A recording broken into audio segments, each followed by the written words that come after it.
93,000 বন্দুক দিয়ে দিন, দেখুন কিভাবে পাকিস্তানের পতন হয়। ভারতের কাছে সাহায্য চাইলো বলাচোরা। আগে ঘর সামলাক পাকিস্তান, দেশভাগ প্রায় হতেই চলল। বালুচিস্তানকে স্বাধীন করতে ফের ভারতের কাছে আর্জি বালুচিস্তান লিবারেশন আর্মি। এবার কি সত্যি পাকিস্তান থেকে বালুচিস্তান আলাদা হয়ে যাবে? নতুন করে বার্তা দিয়েছে বালুচিস্তান লিবারেশন আর্মি, আর তা সরাসরি ভারতের জন্যই। তাদের দাবি, 1971 সালে বাংলাদেশ পাকিস্তান যুদ্ধে আত্মসমর্পণকারী পাক বাহিনীর থেকে যে 93,000 বন্দুক বাজেয়াপ্ত করা হয়েছিল তা বালুচ লিবারেশনের আর্মির হাতে তুলে দিক ভারত।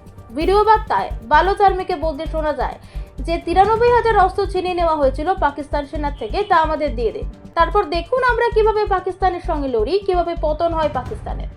আমাদের পরমাণু অস্ত্র বা মিসাইল লাগবে না। পাশাপাশি প্রেস বিবৃতিও দিয়েছে বিএলএ, সেখানেও ভারতকে আর্জি জানিয়েছে সাহায্যের জন্য। বিবৃতিতে বলা হয়েছে, আপনারা পাকিস্তানকে আক্রমণ করো, দক্ষিণ থেকে আমরা আক্রমণ করব, গুড়িয়ে যাবে পাকিস্তান।